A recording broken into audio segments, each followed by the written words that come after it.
دكتورة لي تروبل دو ريتم. لي تروبل دو ريتم الوغ هو اضطراب نبضات القلب اللي هو موضوع شاسع برشا، يلم برشا انواع من الاضطرابات اللي تمشي من هبوط نبضات القلب لتسرع نبضات القلب. دونك كيما نعرفوا عضلة القلب هي عضلة تصلح باش تضخ الدم في الجسم نتاعنا.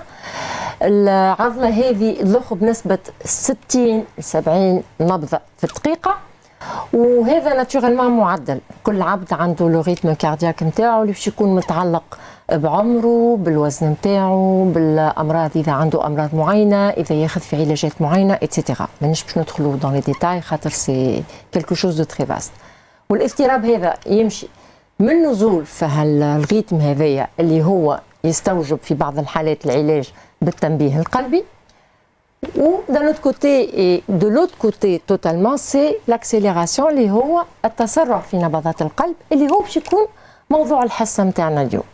باهي الاسباب نتاعو دكتوره. الاسباب فما برشا اسباب نقولوا تنجم تكون سبب لها التسرع هذا، واللي هي تكون زاده متعلقه بنوعيه هالاضطراب. تو كان ناخذوا مثلا سور لو بلان فريكانس ونسبه، فما نوع معين من اضطراب النبضات اللي هو اكثر واحد انتشارا ما نسميوه نحن ارتجاف الاذين.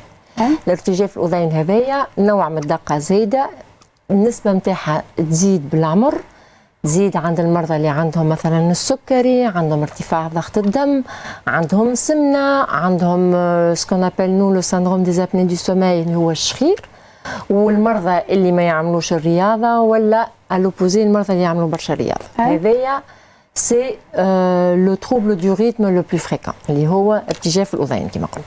وعندنا انواع اخرين اللي هما لي زيكسترا سيستول، ينجموا يكونوا سواء في الاذين سواء في البطين. وعندنا زاده نوع من لي تاكيكاردي جونكسيونيل اللي هما يصيروا سي كوم دي كور سيركوي يدوروا ما بين الخيط الخلقي نتاع الشخص ونوع من الخيط سيد يكون تشوه كهربائي خلقي والد به المريض. عندنا تشنج الاذين الايمن، عندنا برشا انواع. هذا فيما يخص التشخيص. انواع معينه من الاضطرابات نجم تكون ناتجه على خاطر المريض قام مثلا بعمليه قلب مفتوح، ولا غير صمام، ولا قام عمليه علاج نوع من تشوه خلقي في القلب وقت اللي هو صغير. هذايا دو فاسون جلوبال با دو فاسون تري سبيسيفيك. والاعراض نتاعها معناها المريض شنو الاعراض اللي تجي باش يحس اللي هو عنده لي تروبل دو ريتم هذا؟ عامه المرضى باش يجيو يشكيو من خفقان، يجيك يقول لك يا دكتور راني ساعات نحس قلبي يضرب بصفه سريعه، ولا يضرب بصفه غير منتظمه. في بعض الحالات يجيو دي كريز ميم توصل انه للمريض يفقد الوعي. دونك هذوما عامة دون سيغتان كا المريض ما يشكي من حتى شيء، نفيقوا بسيغتان كومبليكاسيون. فمثلا ارتجاف الاذين المريض ينجم ما عندوش اعراض، مالوغوزمون يجيك نهار يسو بريزونت aux urgences عامل جلطه. علاش؟ على خاطر هالارتجاف هذا من لي كومبليكاسيون ما فاقش بيه، ما عطاش اعراض معينه، ومريضي اللي هو عمره 70 سنه وعنده سكر وعنده ضغط ماهوش قاعد يباشر، ماهوش قاعد يعمل في الفحوصات المنظمه نتاعو، يجي نهار بسم الله عليك يعمل جلطه. علاش؟ على خاطر الارتجاف هذا ينجم كوم كونسيكونس يعطي جلطه لطف في المخ، ينجم الكايو كي سو فورم يمشي لاي مكان في الجسم نتاعو، الله لا يقدر.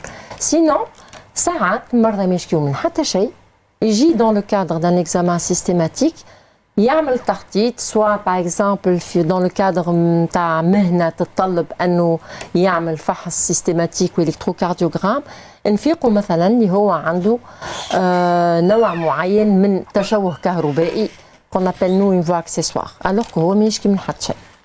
هذوما لي جلوبالمون de façon plus ou moins globale.